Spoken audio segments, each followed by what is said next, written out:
एक गांव में एक अस्पताल था। उस अस्पताल में एक डॉक्टर था। वह एक भूतिया डॉक्टर था। जो भी मरीज उस डॉक्टर से अपना इलाज करवाने जाता था, वह डॉक्टर उसे भूतिया जहर वाला इंजेक्शन लगा देता था ताकि वह मरीज भी उसके जैसा बन जाए। अरे मर गया रे, बहुत दर्द हो रहा है। डॉक्टर साहब, आपने ये मुझे कैसा टीका लगा दिया? ये टीका लगते ही मेरा दर्द ठीक होने के बजाय और बढ़ गया है। अरे ये मुझे क्या हो रहा है? अरे कोई मुझे बचाओ। फिर देखते ही देखते वह मरीज भी भूत बन जाता है। कहो, अब कैसा महसूस हो रहा है? डॉक्टर साहब, अब मेरा दर्द बिल्कुल ठीक हो गया है। आज से आप ही मेरे मालिक हैं।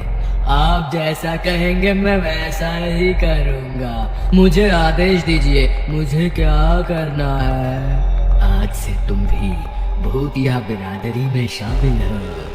तुम अपने गांव जाओ और जितने लोगों को काट सकते हो काट खाओ। उससे वो भी भूत बन जाएंगे।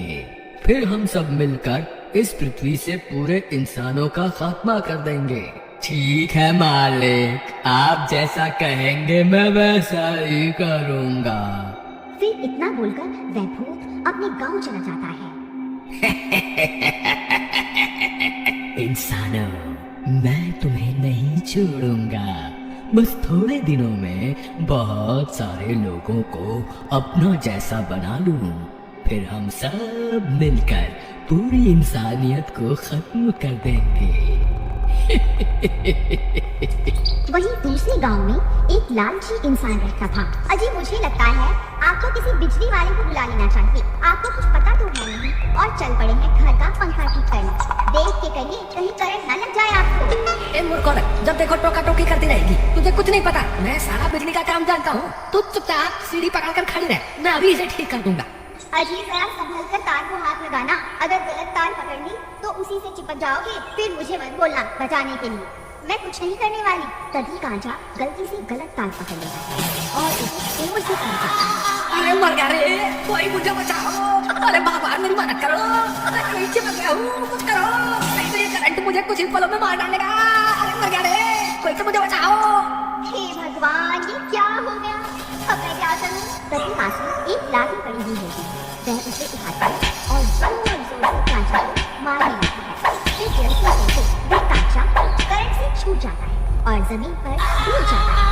अरे मर गया रे, अरे मूर्ख, रुक जा, मैं छू चुका हूँ। अब मुझे क्यों पीट रही है? अजी, मुझे माफ कर दो। आप ठीक तो है ना? नहीं, मैं ठीक नहीं हूँ। मुझे लगता है करंट लगने से मेरे बदन का सारा खून सूख गया है। अब मैं नहीं बचने वाला। हाय मर गया रे, कोई मुझे अस्पताल ले चलो रे। हाय मर गया रे। आप घबराइए नहीं जी, मैं आपको अभी अस्पताल लेकर चलती हूँ। फिर उसकी पत्नी कांचा को रेडी पर बिठाकर अस्पताल ले जाती है। वहाँ उसे वही भूतिया डॉक्टर मिलता है। अरे डॉक्टर साहब, मेरी जान बचा लो। मुझे बहुत जोर से करंट लग गया है। मेरे शरीर में बहुत तेज दर्द हो रहा है। कुछ करो, नहीं तो मैं मर जाऊंगा। तुम घबराओ नहीं, मैं अभी तुम्हारा सारा दर्द दूर कर देता हूँ। फिर वह डॉक्टर कांचा को भी भूतिया टीका लगा देता है। तुम जल्दी ही बिल्कुल ठीक हो जाओगे। फिर रात होने पर उस भूतिया इंजेक्शन का असर शुरू हो जाता है। कांचा भूत बनने लगता है। अरे ये मुझे क्या हो रहा है? अरे डॉक्टर, ये तूने कौन सा इंजेक्शन लगा दिया मुझे? फिर देखते ही देखते कांचा भूत बन जाता है। अरे ये क्या, मेरा तो सारा दर्द खत्म हो गया। ए चमेली, कहाँ है तू? जल्दी बाहर आ, मुझे बहुत भूख लग रही है। मुझे अभी के अभी मांस ला कर दे। अजी, क्या हो गया? इतना शोर क्यों मचा रही हो? लगता है इंजेक्शन लगने से कुछ ज्यादा ही ताकत आ गई है आप में। दोपहर तक तो हाय हाय मचा रखी थी। ये मूर्खों, तेरी इतनी हिम्मत, मेरा मजाक उड़ाएगी? चल जल्दी जा यहाँ से और मेरे लिए मुर्गे का मांस लेकर आ। मुझे बहुत तेज भूख लगी है, नहीं तो मैं तुझे ही खा जाऊंगा। अरे वाह वाह, इनकी हिम्मत तो देखो। क्यों जी, तुम्हारी अम्मा ने मुर्गा बना के रखा हुआ है जो मुझे मुर्गे का मांस लाने को कह रहे हो? कल के दाल चावल पड़े हुए हैं, खाने हैं तो बताओ, नहीं तो चुपचाप सो जाओ। ज्यादा शोर मचाने की जरूरत नहीं है। मेरा दिमाग खराब हो गया ना, तो रात भर बाहर ही सोना पड़ेगा। हाँ, तेरी इतनी हिम्मत? रुक, तुझे अभी बताता हूँ। मेरा मजाक उड़ाएगी? अरे भैया, ये तो पागल हो गए हैं। अजी, मैं तो मजाक कर रही थी। आप तो मुझे मारने दौड़ पड़े हैं। मुझसे गलती हो गई, प्राणनाथ, मुझे माफ कर दो। अरे भागो रे भागो, अपनी जान बचा के भागो। फिर वह भागती भागती गोपाल के घर में घुस जाती है। अरे क्या हुआ बहन, तुम इतनी रात गए यहाँ क्या कर रही हो? तुम इतनी घबराई हुई क्यों? मुझे लगता है इनके ऊपर किसी भूत प्रेत का साया है। अरे तुम घबराओ नहीं, मैं अभी बाहर जाकर देखता हूँ आखिर माजरा क्या है। फिर गोपाल खिड़की से झांक कर देखता है तो उसे 3 लोग दिखाई देते हैं। भूत बन चुके होते हैं। ए मूर्ख औरत, अब कहाँ छुप कर बैठी है? बाहर निकल, मैं तुझे भी अपने जैसा बनाकर ही दम लूंगा।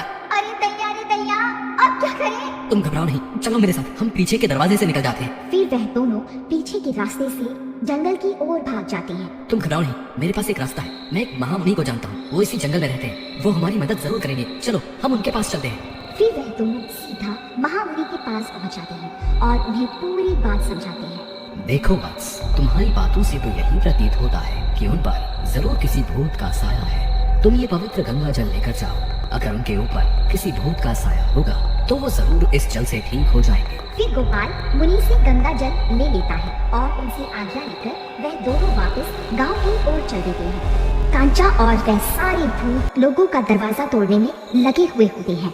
सब गांव वालों की डर के मारे हालत खराब हो चुकी होती है। वहीं दूसरी तरफ गोपाल और कांचा की पत्नी वापस गांव पहुंच जाती हैं। अरे गोपाल भाई, तुम्हें नहीं पता क्या, गांव पर 3 भूतों ने हमला कर दिया है और एक तुम हो, किसी दूसरे की पत्नी के साथ रात में मटर गश्ती कर रहे हो। जल्दी से अपने घर निकल जाओ, नहीं तो ठीक नहीं होगा। अरे मूर्ख, मैं कोई मटर गश्ती नहीं कर रहा, इन भूतों से निपटने के लिए ही जंगल गया था। वहाँ महामुनि ने मुझे ये गंगा जल दिया है। अगर हम ये जल उन भूतों पर छिड़क देंगे तो वो ठीक हो जाएंगे। अच्छा ऐसी बात है, मैं भी तुम्हारे साथ आता हूँ। फिर वह तीनों भागकर गोपाल के घर के पास पहुंच जाते हैं। ए भूतो, इधर देखो, यहाँ तुम्हारा काल खड़ा हुआ है। इधर आओ, मैं अभी तुम्हें मजा चखाता हूँ। जरा जबान संभाल कर बोलो गोपाल भाई। अगर इस गंगा जल ने अपना असर नहीं दिखाया तो जितनी धमकी तुम इन्हें दे रहे हो ना, ये उतना ही तुम्हें तड़पा तड़पा कर मारेंगे। मूर्ख, चुपचाप खड़ा नहीं हो सकता क्या? कुछ नहीं होगा, तू घबरा मत। आलतू जलालतू आई बला को टालतू, आलतू जलालतू आई बला को टालतू। ए तेरी इतनी हिम्मत, हमें ललकारता है? तू वहीं रुक, मैं अभी तुझे मजा चखाता हूँ। फिर वह तीनों भूत गोपाल की तरफ दौड़ पड़ते हैं। फिर जैसे वह गोपाल के नजदीक पहुंचते हैं, गोपाल उनके ऊपर गंगा जल छिड़क देता है। जैसे ही गंगा जल उन भूतों के ऊपर पड़ता है, वह तीनों तड़पने लगते हैं। अरे मर गए रे, ये तूने क्या कर दिया? ये तूने कौन सी चीज हमारे ऊपर डाल दी? अरे मर गए, अरे बहुत दर्द हो रहा है, अरे मर गए। अरे कंचा भाई, तुम ठीक तो हो ना? कहीं वो भूत अभी तुम्हारे अंदर तो नहीं है ना? जब से उस डॉक्टर ने मुझे टीका लगाया तब से मुझे अजीब अजीब सी बेचैनी होनी शुरू हो गई थी। इसमें जरूर उस डॉक्टर का ही हाथ होगा। तुम सही कहते हो भाई, हमें उस अस्पताल जाकर उस भूतिया